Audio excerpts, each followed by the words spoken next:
ಪಹಲ್ಗಾಮ್ ಭೂಮಿ ಮೇಲೆ ಸ್ವರ್ಗ, ಅದು ಸ್ವರ್ಗ ಹೋಗಿ ಮೊನ್ನೆ ನರಕ ಆಯ್ತು. ಯಾವುದೇ ಕಾರಣಕ್ಕೂ ಪಾಕಿಸ್ತಾನದ ಕುಮ್ಮಕ್ಕನ್ನ ದೇಶ ಸಹಿಸಬಾರದು, ಸಹಿಸಲೇಬಾರದು. ಮೋದಿಗಿಂತನೂ ಯೋಗಿ ಪ್ರಧಾನಮಂತ್ರಿ ಆದ್ರೆ ಇದಕ್ಕೊಂದು ಪರಿಹಾರ ಸಿಗಬಹುದು. ದಾಳಿ ಮಾಡಿಬಿಟ್ಟು ಸಂಪೂರ್ಣ ಉಗ್ರ ಅಡಿ ಇರತಕ್ಕಂತ ಆಕ್ರಮಿತ ಕಾಶ್ಮೀರವನ್ನು ವಶಪಡಿಸಿಕೊಳ್ಬೇಕು ಅಂದಾಗ ಪಾಕಿಸ್ತಾನಕ್ಕೆ ಬುದ್ಧಿ ಬರ್ತದೆ. ಪಹಲ್ಗಾಮ್ ಅದೊಂದು ಹೆಸರೇ ಅದ್ಭುತ.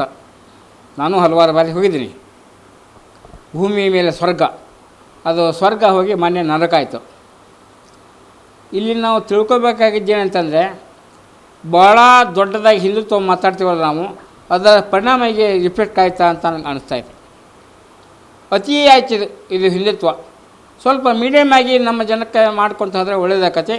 ಆದರೆ ಯಾವುದೇ ಕಾರಣಕ್ಕೂ ಪಾಕಿಸ್ತಾನದ ಕುಮ್ಮಕ್ಕನ್ನು ದೇಶ ಸಹಿಸಬಾರ್ದು, ಸಹಿಸಲೇಬಾರ್ದು.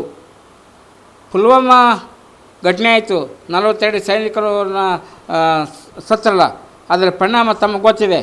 ಅಭಿನಂದನ್ F-16ನಲ್ಲಿ ಹೋಗಿಬಿಟ್ಟು ವಿಮಾನದ ಜೊತೆ ಹೋಗಿ ಬಂದ್ರಲ್ಲ, ಇನ್ನೂ ಅವರಿಗೆ ಬುದ್ಧಿ ಬಂದಿಲ್ಲ. ನನ್ನ ಅಭಿಪ್ರಾಯದಲ್ಲಿ ಸ್ಪಷ್ಟವಾಗಿ ದೇಶ ಒಂದು ಭಾಗ, ಮತ್ತೊಂದು ಭಾಗ ಸಾರ್ವಭೌಮತ್ವ. ಆ ಸಾರ್ವಭೌಮತ್ವಕ್ಕೆ ಧಕ್ಕೆ ಬಂದರೆ, ಮೋದಿಗಿಂತನೂ ಯೋಗಿ ಪ್ರಧಾನಮಂತ್ರಿ ಆದರೆ, ಆದಿತ್ಯನಾಥ್ ಪ್ರಧಾನಮಂತ್ರಿ ಆದರೆ ಇದಕ್ಕೊಂದು ಪರಿಹಾರ ಸಿಗಬಹುದು. ನರೇಂದ್ರ ಮೋದಿ ಬರೀ ಅದನ್ನು ಮಾಡ್ತೀವಿ, ಇದು ಮಾಡ್ತೀವಿ ಅಂತ ಹೇಳ್ತಾರೆ. ಏನನ್ನು ಮಾಡಬೇಕು ಪಕ್ಕಾ ಗೊತ್ತಿದೆ.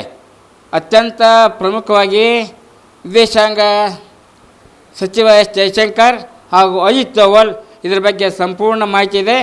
ರಾಜನಾಥ್ ಸಿಂಗು ಮತ್ತು ಅಮಿತ್ ಶಾ ಈ ಟೀಮ್ ಕೊಟ್ಕೊಂಡು ಸಂಪೂರ್ಣವಾದ ವಸ್ತುನಿಷ್ಠವಾದ ದಾಳಿ ಮಾಡಿಬಿಟ್ಟು ಸಂಪೂರ್ಣ ಉಗ್ರ ಅಡಿ ಇರತಕ್ಕಂಥ ಆಕ್ರಮಿತ ಕಾಶ್ಮೀರವನ್ನು ವಶಪಡಿಸಿಕೊಳ್ಬೇಕು ಅಂದಾಗ ಪಾಕಿಸ್ತಾನಕ್ಕೆ ಬುದ್ಧಿ ಬರ್ತದೆ.